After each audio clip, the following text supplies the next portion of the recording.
this book, Capacity, I really talk about a number of principles. Three that I want to really hone in on right now is while you're going through this process, you have already done the number one principle, which is name it before you claim it. If you see it and you have named it, you can claim it. And you've already done that because you have a business. All of you, I'm assuming, Diane, I haven't really asked the question that everybody in here is working on a business. Am I right? So name it before you claim it is very important, because if you don't believe in you, who will, right? And what I'm talking with you about this evening is not rocket science. It's really just reminding you of what you already know, but to put it in front of you and put it in writing. And I'm going to challenge you tonight. So as I talk, if there's something that resonates with you or a statement that resonates with you, write it in the chat so that someone else can take a hold of it, because they might have missed it, right? But if you name it before you claim it, inside of your process for that their moment of success, because that's what we're all trying to get towards, right? What does success mean for you? And success is relative. It has to do with you. What do you see? What's your line of sight? But that their moment has to be that you've claimed it already and you've named it. And so that's very important in terms of a guiding principle. The second one, which I know all of us have learned, we crawled as babies, we walked as babies, then we learned how to run, right?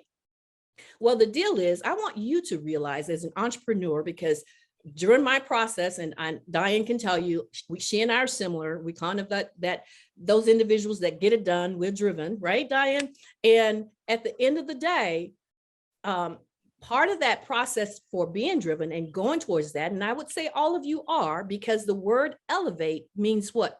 Put it in the chat if you know what it means. Elevate means advancement. Elevate is an action word. Elevate means, to me, promote. Elevate means lift.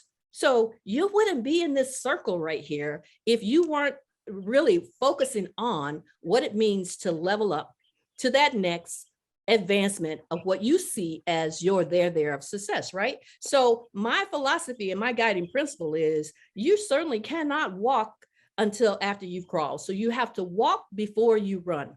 Please do not beat yourself up about getting there too fast, being very critical of why you haven't done X or Y or Z. Take your time to walk before you run. Let me give you an example. I like stories. Do you guys like stories? So I have a book called Capacity. That book was written during the pandemic. Now, you got to ask, okay, why would you write a book during the pandemic? Because I had time, right? I think you had time too. All of us had time. So what are you doing with your time, right? So I figured if I'm sitting for a year or two, I have capacity to do more than probably what I was doing while I was so busy during the normal time of our environment before the pandemic.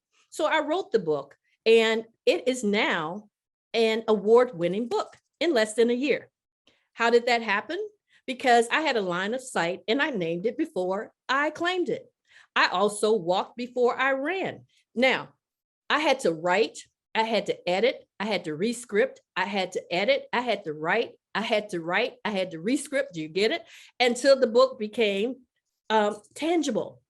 And now it's published by one of Simon & Schuster's publishers, Archway, which I was just invited to New York to be with 85 other, by invitation only, authors with the executives of Simon & Schuster. How did that happen?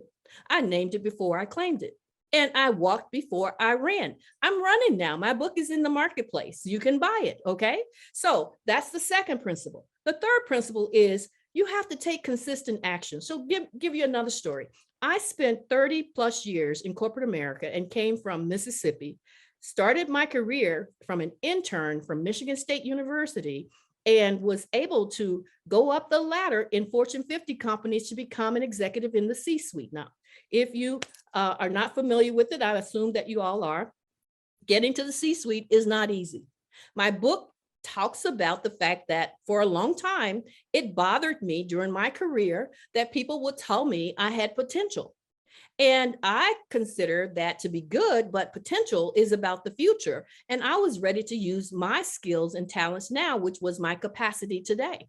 That's why the book is written, because for years I've worked towards getting to that C-suite and worked longer hours, worked harder, because you know, and I know that we do those things a little bit different than our counterparts, that I knew for a fact that I wasn't given the keys to the C-suite unless I start to move some of those imposed limits that people had put on me. So the name of the book is Capacity: Women Shattering Limits Now. And by the way, men, a lot of men read it because I am in a household of men. I have 2 sons and a husband and 2 grandsons. So get it. I know both sides of the story. The deal is I had to take consistent action because life rewards action. So if you're sitting down waiting on somebody to do something for you, it's not going to happen. If you want it to happen, you have to take diligence and consistent action in order to get the return on the investment. So my deal is I'm an action person. Diane will tell you, if I say I'm going to do something, it's not about intentions. Intentions are good, but intentions do not get you anything unless they become actionable, right? And so the idea is, if you intend to do something, let your actions speak louder than your words. My thing is that inside of a career, which I had, as I said, 30 plus years, most people during the time that I came through corporate America, and by the way, I retired in 2015 from corporate hallways to actually do my own entrepreneur journey full time, but guarantee you, I was doing what people call it, the side hustle, long before it was a side hustle. So I started my business in 2000, okay? And I put my LLC together while I was working in Fortune 50 companies.